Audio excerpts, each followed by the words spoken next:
Rain fell hard on the city of Vorn Prime, a place where both humans and aliens lived after the Great War. Neon lights reflected on the wet metal streets, glowing blue and red. The night smelled of smoke, oil, and hunger. People walked fast, trying to avoid trouble, but in the middle of that cold night, a small shadow moved between the stalls of an empty marketplace. It was a little girl, no older than 8. Her thin arms hugged her chest as she ran barefoot, her feet splashing in puddles. She wore an old gray coat too big for her tiny frame. Her skin had a soft silver tone. She wasn't human. She was one of the orphaned alien children left behind after the war. Everyone avoided her kind. Her eyes, bright like tiny moons, looked around carefully. Every few seconds, she stopped and hid behind a trash bin, waiting for the patrolling drones to pass. She pressed her lips together and whispered to herself, "Just one bottle. Please let me find it." At the corner of the old medical district, she saw a pharmacy booth. The metal door was half closed, lights flickering inside. Behind the glass counter, shelves of medicine bottles glowed faintly. The girl took a deep breath and slipped inside through a broken vent. Her hands were shaking. Every sound made her heart pound louder. The hum of machines. The distant sound of thunder. Her stomach twisted in fear, but she kept moving. Inside, the air was cold. She could hear her own breathing. She looked at the labels, unable to read the human language, but she recognized the color. Blue liquid in a round glass bottle. That was the one her mother needed. The only one that could stop her fever, she whispered. "I'll never do it again. I swear, I just need this one." Her small hands reached for the glowing medicine. The bottle was cold and beautiful, shining like a tiny star. The moment she touched it, an alarm beeped softly. Red lights flashed. "No, no!" she cried softly. The security drones outside turned their heads toward the sound. Metal wings unfolded and they flew toward the booth. The girl ran, clutching the bottle close to her chest. The alarm grew louder. Red lights painted the street as she burst out of the shop and into the rain. The drones followed, their mechanical voices shouting, "Stop! Theft detected! Stop or be neutralized!" She ran faster, her tiny legs splashing through water. People moved aside, watching her with cold eyes. No one tried to help. To them, she was just another street rat, another alien beggar. One man even threw a piece of trash at her. "Go back to your kind," he shouted, but she didn't stop. Her mother's voice echoed in her head, weak and tired. "Lyra, please don't go out again. They'll catch you," she cried as she ran, whispering between breaths. "I did it for you, Mom. I did it for you." Then, from the shadows of an alley, someone was watching. A tall human soldier in a dark coat stood silently under the rain.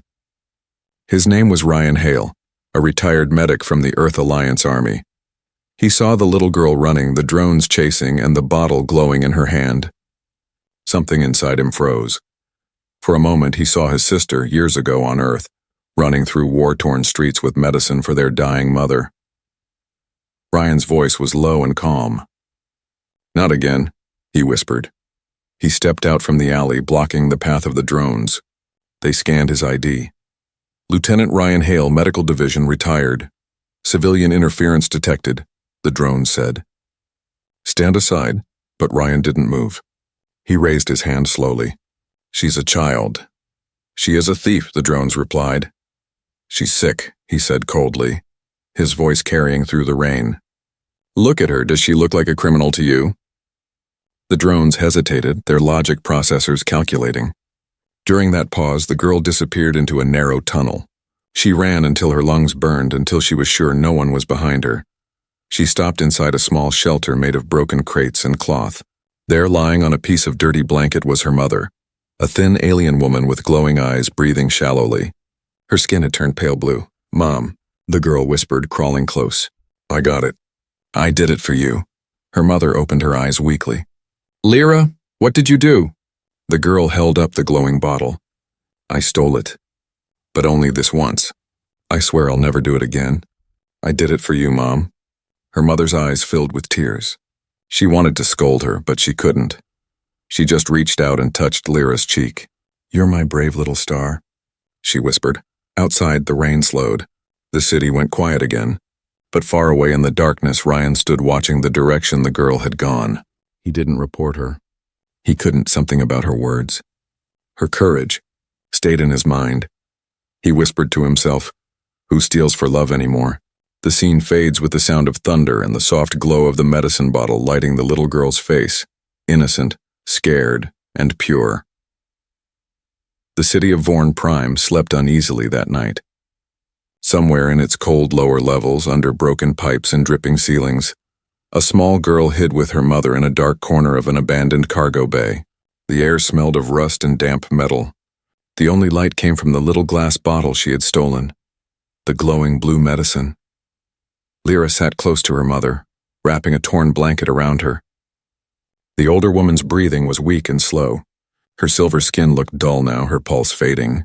Lyra opened the bottle carefully, just like she had seen the doctors do in the clinic window. She poured a few glowing drops into her mother's mouth. For a moment, nothing happened. Then her mother's chest rose deeper, her breath steadier. The glow from the medicine spread through her veins like faint light under her skin. Lyra's tears mixed with a small smile. "It's working," she whispered. "You'll be okay now, Mom." But outside things were not quiet. The drones that had chased her earlier had recorded her image, and the patrol grid had expanded. The city's law enforcement was searching every district for a small alien child suspected of theft from a government clinic. In a nearby patrol station, a hologram flickered to life. It showed the little girl's face, scared, wet, innocent. Beside it, the bottle of medicine glowed on screen. A voice said coldly, "That vial was not civilian stock. It was part of the restricted medical batch for the governor's family. Whoever took it must be found immediately." Meanwhile, in a small human-owned food stall above the lower decks, Ryan Hale sat drinking bitter tea, staring at the rain. He couldn't forget her face. That tiny child clutching the glowing vial, running barefoot through the storm. He sighed, stealing for medicine. For her mom. He looked down at his cybernetic arm, remembering the war that took everything from him. His home, his family, even his faith in people. He stood up, grabbing his old field scanner from his bag. "If she's still out there, she won't survive the night," he muttered. Ryan moved through the lower tunnels quietly, his boots echoing against the steel floors. His scanner beeped faintly, a small heat signature nearby. He followed the signal until he reached the old cargo bay. Inside, the girl was humming softly to her mother. The sound was fragile, almost a whisper. He stopped, watching from the shadows. He could see the small figure sitting beside the faintly glowing woman, brushing her hand gently. "She's just a child," Ryan whispered. He took a step forward, the floor creaked. Lyra gasped, eyes wide, and grabbed the empty bottle. "Stay back! I'll fight you!" she cried, trembling. Ryan raised both hands slowly. "Easy, I'm not here to hurt you. Go away," she said, tears forming. "You'll take it. Everyone takes everything." "I won't," Ryan said quietly. His voice was deep but calm. "I saw what you did. In the marketplace." Lyra froze, fear flashing in her glowing eyes. You saw me?" He nodded. "You were brave." Her lip trembled. "I didn't want to steal, but she was dying." Ryan knelt slowly, showing his open palms. "And you saved her." "You did good, kid." She stared at him for a long moment, her small body shaking. Then she whispered, "Humans don't help us." "Why are you here?" Ryan didn't answer right away. He looked at her mother, then back at the girl. "Because once, someone helped me, when I didn't deserve it either." Lyra lowered the bottle, her guard softening. Ryan pulled a ration bar from his pocket and placed it on the ground. "Eat this. You both need strength." She took it carefully, sniffed it, then smiled weakly. "It's sweet." "Yeah," Ryan said. "It's human food. Don't worry, it won't bite you." A small laugh escaped her lips. For the first time in days, she smiled. Ryan looked around the dark shelter. "You can't stay here. Patrols will scan this level soon." "We can't leave," Lyra whispered. "She can't walk." Ryan thought for a moment. His military implant beeped softly, an alert from command reminding him of patrol curfew. He ignored it. "I know a place," he said finally. "An old storage unit in the human quarter. No one will look there." Lyra's eyes widened. "You'd take us there," he nodded. "If you trust me." She looked down at her mother, then at him again. "You're a soldier, aren't you?" "I was," he said. "But not anymore." Something in his voice made her believe him. She nodded slowly. "Okay." Ryan gently lifted her mother in his strong cybernetic arms. She was light as air. Lyra followed close behind, clutching the blanket. They moved through dark tunnels and dripping corridors until they reached a narrow maintenance door. Ryan typed an old code and the door opened with a soft hiss. Inside was a small hidden room, warm, dry, and quiet. He laid the mother down on a soft cot, covered her with a blanket, and handed Lyra another ration bar. Lyra looked at him silently for a long moment. "Why are you helping us?" Ryan sat down beside the door, his eyes distant. "Because no one helped my sister when she needed it most," he said softly.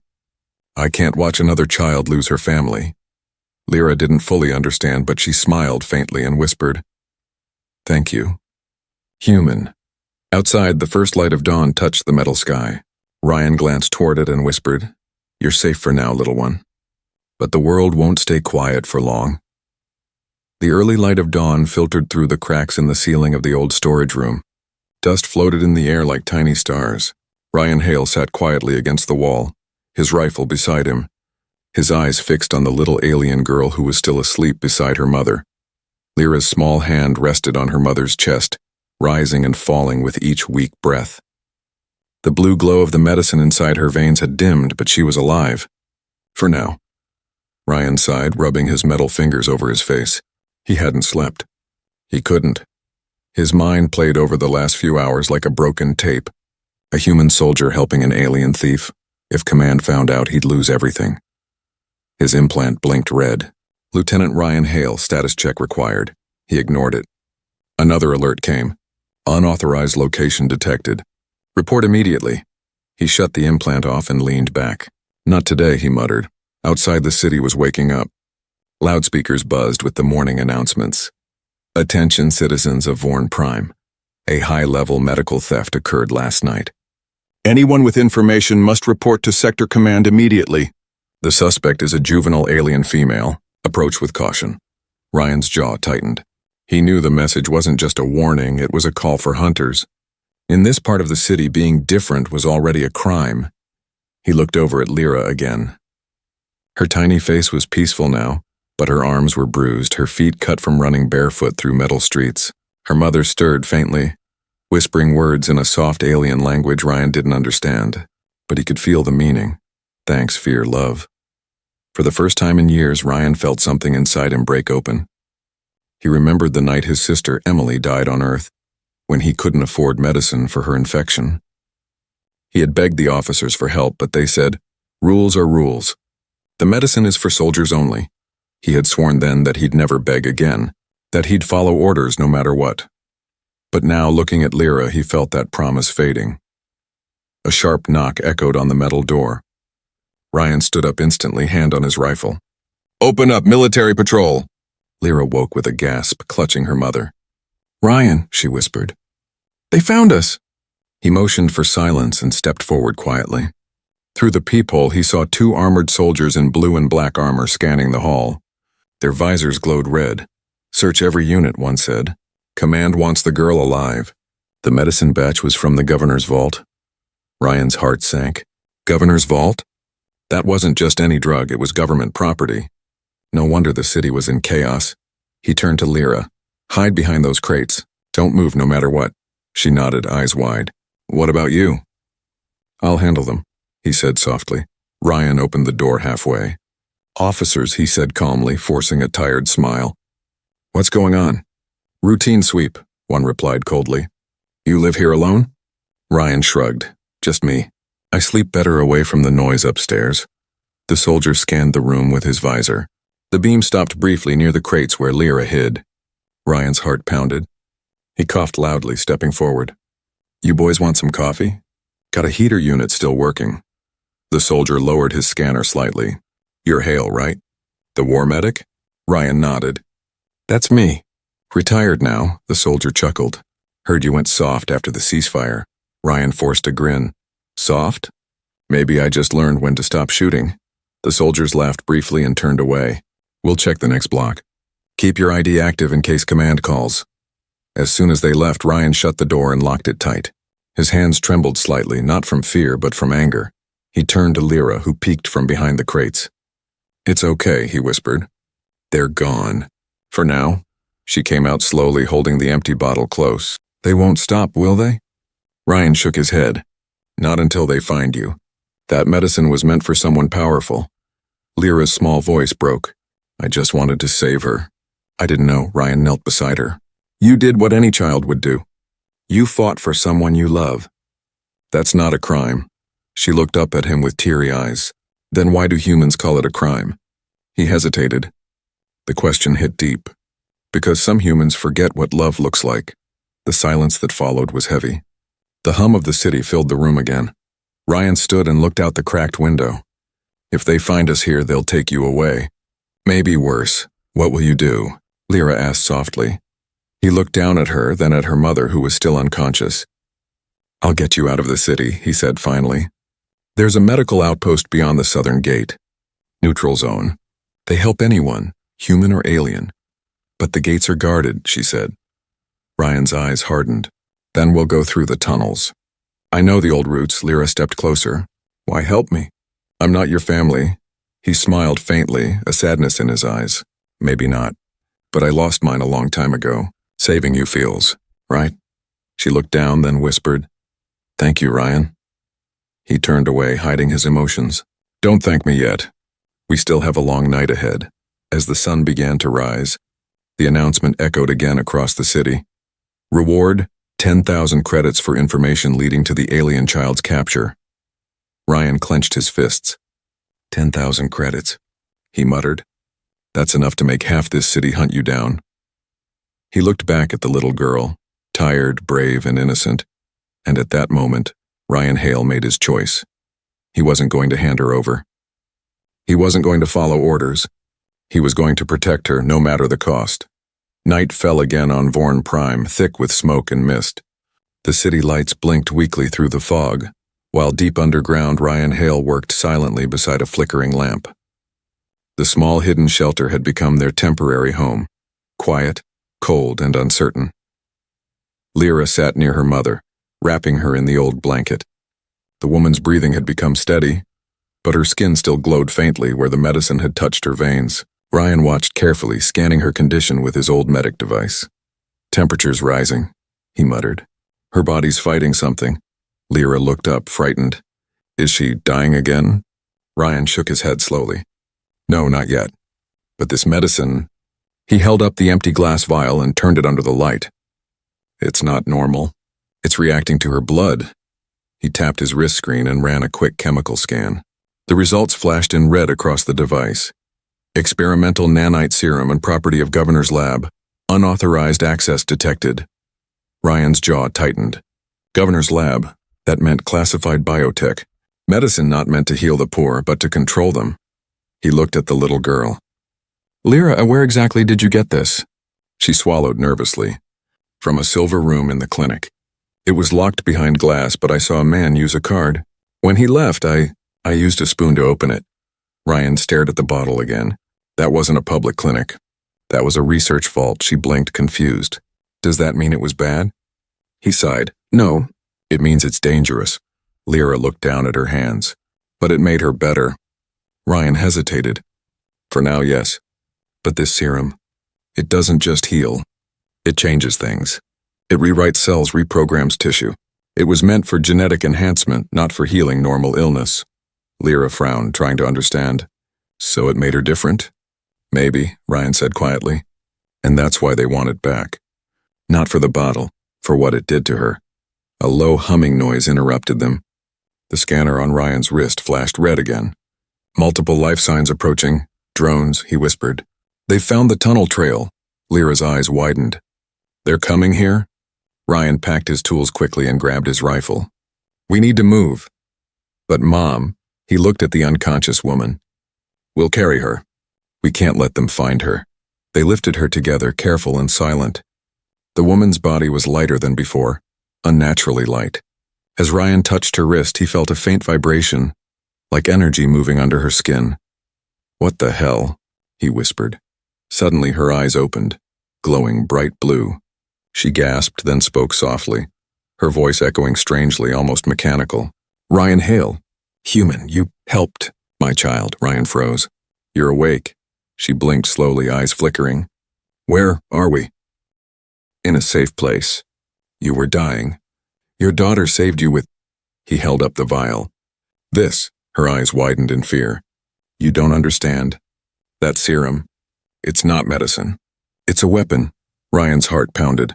What do you mean? It was made for soldiers, she whispered weakly. The governor used my people for testing. It rewrites DNA. It can heal. Or destroy. My husband was one of the first. He didn't survive, Lyra gasped. You never told me. Her mother touched her cheek gently. I wanted to protect you, little one. That's why I hid us here. But now, they'll come. They always come when the serum activates. Outside, a deep vibration shook the floor. The drones had landed. Heavy boots echoed in the tunnel. Ryan cursed under his breath. We're out of time. He checked his rifle's charge. You two go through that hatch. It leads to the old transport rails. I'll hold them off. Lyra shook her head, tears in her eyes. No, you'll get hurt. He smiled softly. I've been hurt before. Just keep your mom safe. But her mother spoke suddenly, stronger this time. You cannot fight them all. They are not soldiers. They are machines made from the same serum. Ryan's eyes widened. The same serum? You mean they are hybrid enforcers, she said faintly. Part human, part nanite. Loyal only to the governor. You can't kill them with bullets. The sound of metal boots grew louder. Ryan took a deep breath. Then I'll have to be creative. He tossed a flash grenade toward the tunnel and grabbed a metal panel from the wall.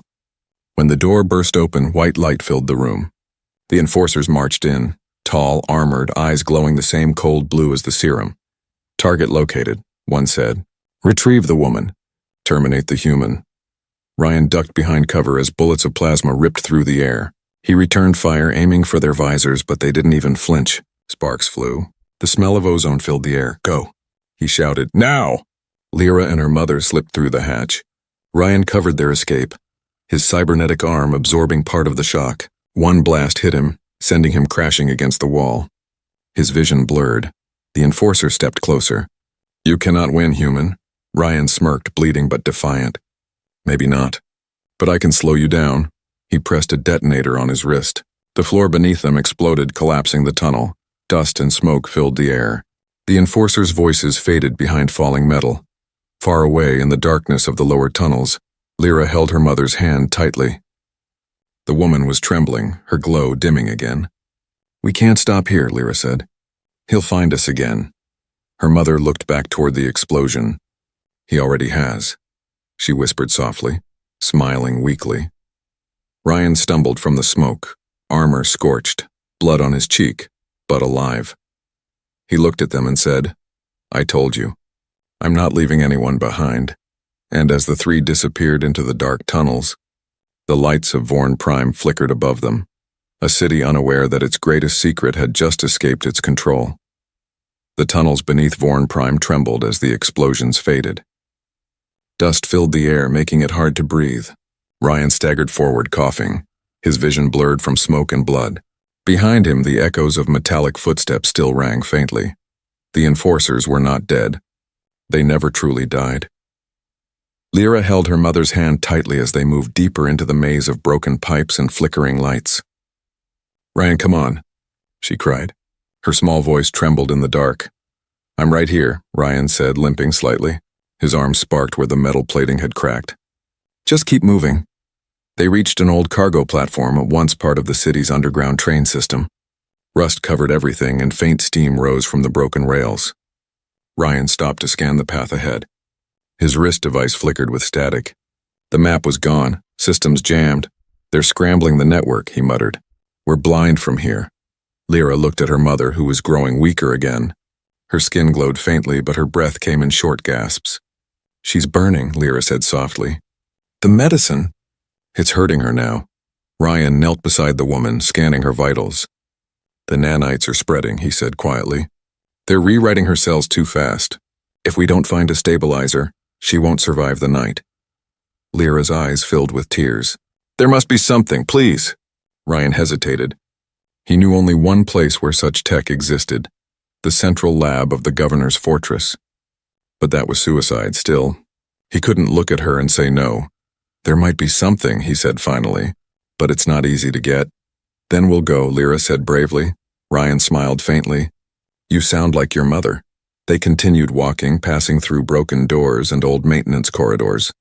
Every sound echoed, water dripping, metal creaking, distant thunder from the city above. Then suddenly a faint blue light glowed behind them. Ryan turned sharply. "Down," he shouted. A beam of plasma sliced through the air, hitting the wall where Lyra had been seconds before.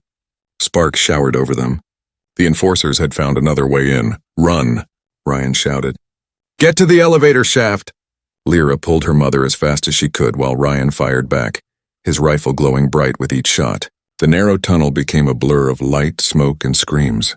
The enforcers marched forward through the fire like ghosts, unstoppable, silent, glowing.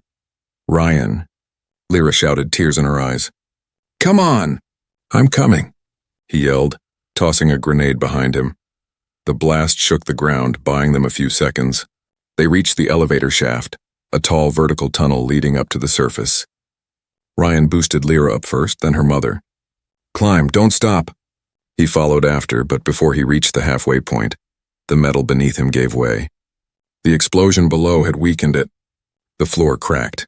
He grabbed a cable just in time, dangling over a drop into darkness. "Ryan!" Lyra screamed from above. He looked up, smiling weakly. "Keep going, Lyra. Get her to safety." "No, I won't leave you." "Go," he shouted. "That's an order." Tears rolled down her cheeks, but she obeyed, climbing higher. Ryan tried to pull himself up, but a hand made of metal grabbed his leg. The enforcer's glowing eyes stared up at him through the smoke. "You will not escape." Ryan kicked hard, but the grip was too strong. He drew his sidearm and fired point blank into the machine's face.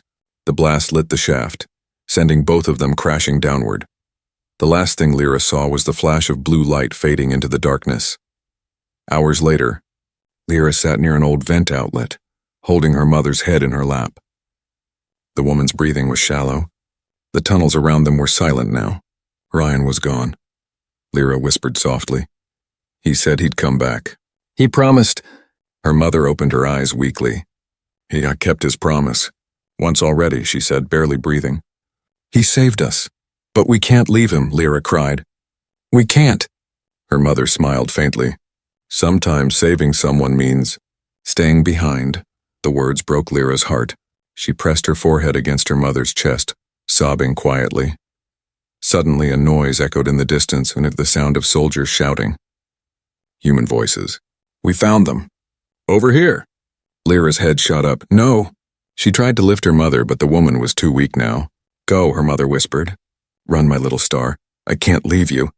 "You must," she said softly, her glowing eyes full of tears. "You are my light. Don't let them take it away." Lyra kissed her mother's hand, crying, then ran through the narrow vent. Behind her, she heard the metallic boots approaching, the sound of energy weapons charging, and then silence. When she finally stopped running, she was alone. The tunnel stretched endlessly around her. She curled up against a wall, clutching the empty vial of medicine. "I swear I'll never do it again," she whispered through her tears. "I did it for her. I did it for Mom."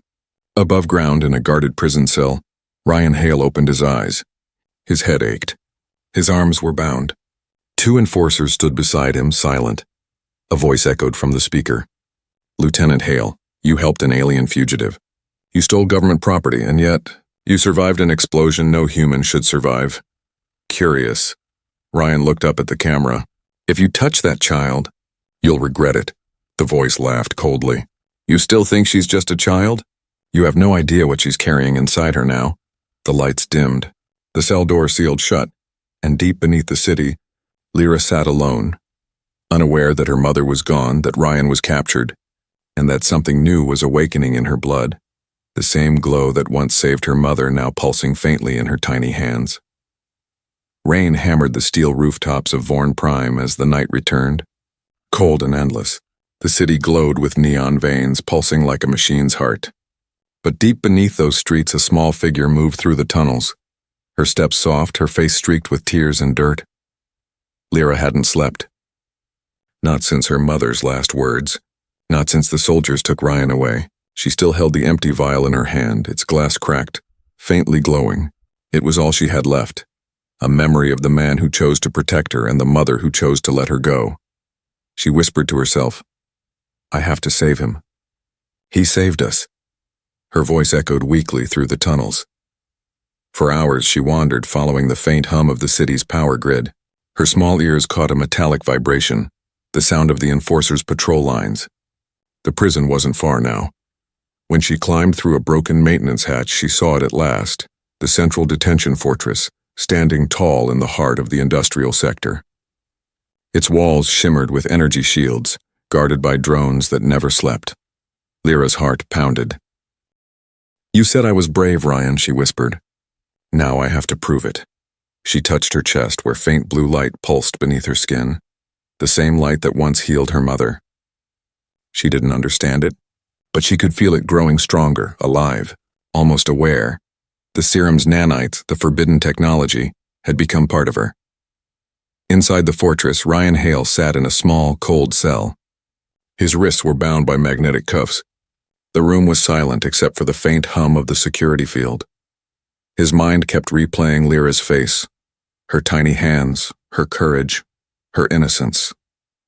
He had promised her safety, and now she was probably lost or dead. The door slid open with a hiss. A man in a white uniform entered, tall, sharp, wearing the insignia of the governor's science division. His smile was thin. "Lieutenant Hale," he said softly, "you're lucky. Most traitors don't get a conversation." Ryan's voice was rough. "You call saving a child treason?" The man chuckled. "She's not a child anymore. The serum inside her has adapted. It's rewriting her very being." "Do you understand what that means?" Ryan glared at him. "It means she's alive." "Something your kind forgot how to value," the man smirked. "You humans always confuse sentiment with strength." He leaned closer. "That girl is the key to the next evolution of warfare. She's a weapon wrapped in innocence." Ryan strained against the cuffs. "If you touch her—" "Too late," the man said coldly. "Our scanners picked up her energy signature near the city's south tunnels. She's coming here." Ryan's blood ran cold. "No, she'll walk right into a trap." The man smiled. "Exactly." Outside, lightning cracked across the sky. Lyra crouched behind a pile of junk near the fortress wall. Her pulse glowed brighter now, every heartbeat syncing with the storm above. When two drones passed overhead, she extended her hand instinctively, and something impossible happened. The air shimmered. The drone's sensors short-circuited. Their lights flickered, and they crashed into the wall silent. Lyra gasped, staring at her glowing fingers. "What was that?" The serum inside her had evolved beyond healing. It was responding to emotion, to intent. The more she felt, the stronger it grew. She clenched her fists. "Then help me one more time." She crawled through a broken ventilation shaft, moving quietly until she dropped inside a dark hallway. Her bare feet made no sound.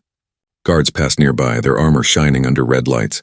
She waited, then slipped into a control room filled with screens. There, waiting on one of the monitors, was Ryan, tied to a chair, bruised, but alive. "Ryan," she whispered, tears forming. "Hold on." She pressed her hand against the control panel. The nanites in her skin flowed like liquid light, merging with the console. Systems flickered, alarms glitched, and doors began unlocking one by one. Inside his cell, Ryan looked up as the magnetic cuffs released with a spark. The door slid open. "What the—" Then he heard it, a small voice echoing from the hall. "Ryan, over here." He turned, and there she was. Lyra, covered in dirt, glowing faintly like a tiny star. For a moment, he couldn't move. You came back." She ran to him and hugged him tight. "I told you I'd find you." He knelt down, holding her close. "You shouldn't have—" Before he could finish, the alarm blared. Red lights flashed across the corridor. "Intruder detected." "The night signal breach." Ryan grabbed his rifle from the weapon rack and lifted Lyra onto his back. "All right, kid. Let's get out of here." They ran through the corridors as doors slammed behind them. Enforcers poured in from every direction. Ryan fired precise bursts, covering Lyra as they raced toward the exit. But when they reached the main hall, the governor's scientist appeared again, flanked by two enhanced guards. "You can't leave," he said calmly. "That thing on your back doesn't belong to you." Ryan stepped forward, shielding her. "She's not a thing. She's a child," the man sneered. "She's evolution." Lyra looked up, trembling but determined. "I'm not a weapon." Her eyes glowed brighter, the air around her vibrating. The guards raised their weapons, but before they could fire, light exploded from Lyra's hands. blue energy rippling through the hall like a wave of thunder. The enforcers were thrown back, their armor cracking, their systems shorted. Ryan shielded his eyes as the walls shook. When the light faded, Lyra stood in the center of the room, glowing faintly, breathing hard. The scientist stared in disbelief. Impossible. She stabilized the nanites, she controls them. Ryan smiled faintly, resting a hand on her shoulder. No, she doesn't control them, he said quietly. She chooses what they do. That's the difference between a weapon and a person. Lyra looked up at him, tears in her glowing eyes. I just wanted to save someone. Like you did, he nodded, voice soft. And you did, kid. You saved both of us. As alarms blared and the city lights flickered, Ryan and Lyra disappeared into the storm. A soldier and a child, carrying something no machine could ever copy, the gift of humanity. The storm over Vorn Prime finally began to fade, but the city still burned in patches of blue fire. Sirens echoed in the distance. Shattered towers smoked against the night sky. The rebellion had begun, though no one yet knew who had started it. Among the ruins of the lower sector, Ryan Hale carried Lyra through the rain. His armor was scorched, his body bleeding, but his grip was steady. She slept against his chest, the faint blue glow under her skin now dim and calm. She looked peaceful, like any other child would after a long night of running and fear. Ryan moved through the ruins, guided by the small blinking signal on his wrist, an old frequency, one he hadn't used since the war. It led him to a hidden hangar on the city's outskirts, where an old shuttle lay covered in dust and vines. He placed Lyra inside carefully and sat beside her, finally letting his body rest.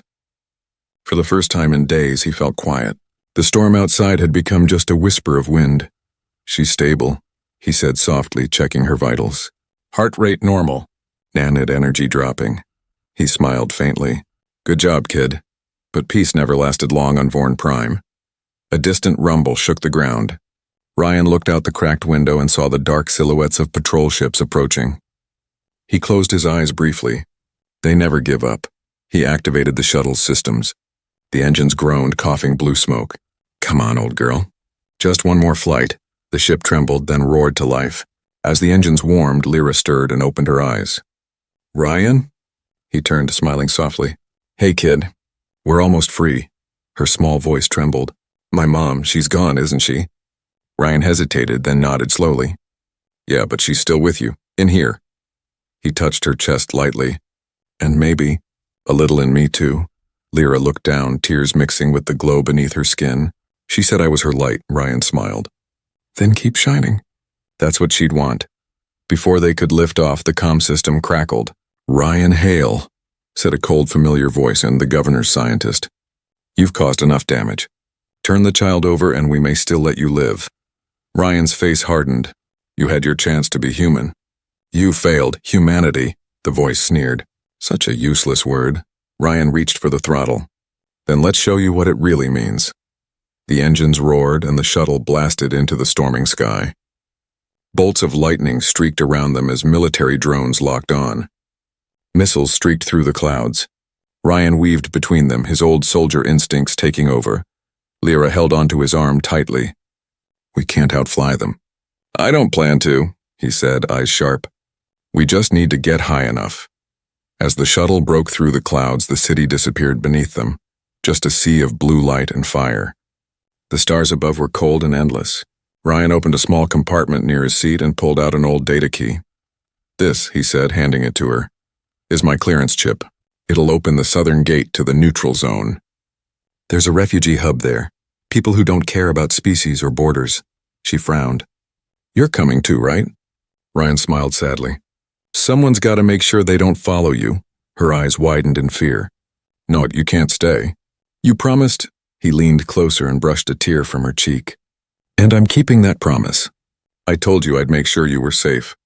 That's what this is. The shuttle's radar beeped rapidly. Drones closing in. Ryan locked the controls, setting the ship's course toward the neutral zone. He looked at her one last time. When the ship crosses the border, it'll auto-drop. You'll land safely. Don't look back, okay? Lyra grabbed his hand tightly, her voice shaking. Please don't leave me, Ryan. You're all I have. His throat tightened. And you're all that's right about this universe, kid. You showed me what I forgot a long time ago, that saving one life is still worth everything. Tears streamed down her face as the ship shook under enemy fire. Ryan, he smiled, tired, proud human. You remember what I said back there? She sniffed. That I'm not a weapon. That's right, he said softly. Your hope. Then he pressed the emergency lever. The pod beneath her seat sealed shut and ejected with a blinding flash of blue light, shooting across the sky like a falling star. Lyra screamed his name until her voice broke, but the storm drowned her out. The last thing she saw through the glass was Ryan turning the ship toward the enemy fleet, a single man facing a wall of metal and fire. The shuttle's engines flared bright. Then it disappeared in the explosion that lit the clouds. Hours later, the escape pod drifted into the calm sky of the neutral zone.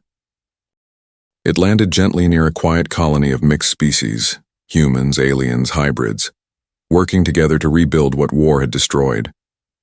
When the hatch opened, the colonists stared in awe. A little alien girl stepped out, glowing softly, holding a cracked medicine vial in one hand and a soldier's dog tag in the other. One woman knelt beside her. Child, who are you? Lyra looked up, her small voice steady. I'm from Vorn Prime. My name's Lyra. A human saved me. The woman smiled kindly. Then you must be something special. Lyra's eyes filled with tears, but she smiled. Not with sadness, but strength. He said I should keep shining. She looked at the rising sun, its golden light reflecting in her glowing eyes. And I will. For him. Years later, on a quiet morning, the same colony had grown into a city. Peaceful, thriving. Statues of both human and alien heroes stood together in the square. Among them was one statue, a man in worn armor, carrying a small alien girl in his arms. The plaque beneath read, Ryan Hale, the human who saw no enemy, only family. And every dawn when the sun touched the stone, it shimmered faintly blue, as if the light of two worlds had finally learned to shine together. Because sometimes, one act of kindness can change the stars themselves.